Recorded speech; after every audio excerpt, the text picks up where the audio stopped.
all must be ready, regardless of who we are. Every one of us must be ready for Christ's return. When Jesus told everybody to be ready for his return, Peter asked him if that applied to them, the apostles, as well. Luke 12, verses 40 to 41. You also must be ready, because the Son of Man will come at an hour that you do not expect him. Peter asked, Lord, are you telling this parable to us or to everyone?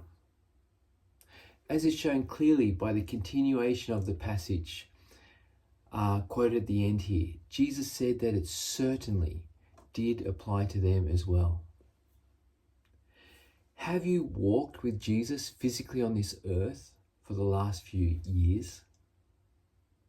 Has Jesus declared to you that you are a rock, and on this rock he will build his church?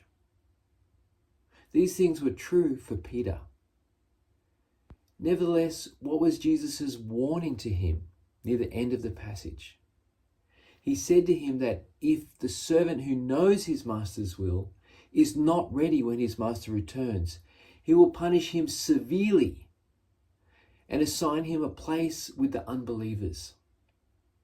Peter was certainly a believer and one who had great knowledge of his master's will, as revealed to him by the Father. However, his believing would amount to nothing if he was not ready when Christ returned.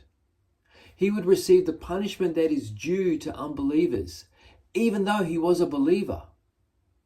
In fact, he would be punished more severely than the unbelievers would. This is because those to whom God has given much, but do not meet its demands, will be beaten with many more blows than those who have not been given much, according to the Bible. This is not to say that there will be any comfort for those suffering eternal torment. However, there are differing degrees of the same torment reserved for those people. Luke 12, 42 to 48. The Lord answered, Who then is the faithful and wise manager, whom the master puts in charge of his servants to give them their food allowance at the proper time? It will be good for that servant whom the master finds doing so when he returns. I tell you the truth, he will put him in charge of all of his possessions. But suppose the servant says to himself, My master is taking a long time in coming, and he then begins to beat the manservants and maidservants and to eat and drink and get drunk. The master of that servant will come on a day when he does not expect him, and at an hour he is not aware of. He will cut him to pieces and assign him a place with the unbelievers. That servant who knows his master's will and does not get ready or does not do what his master wants will be beaten with many blows. But the one who does not and does things deserving punishment will be beaten with few blows. From everyone who has been given much, much will be demanded. And from the one who has been entrusted with much, much more will be asked. How many great things you've accomplished on this earth is not the determining factor at death. How many great accomplishments you've made in the church world is not the determining factor at death.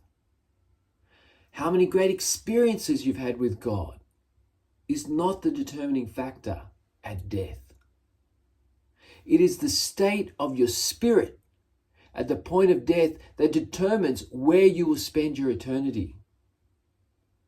While it is true that God's rewards to you are based on your entire life, they will no longer be relevant if your spirit is not right at the point of death. If you are not ready when the righteous are taken from the earth before the great tribulation, you will not join those who meet the Lord in the air. 1 Thessalonians 4:17. if you are not ready to go to heaven when you die, you will not go to heaven. It is not stagnant belief that determines the eternal place that you're given, but a living faith. Believing without being ready will have the same negative reward as not believing. In fact, it will be worse.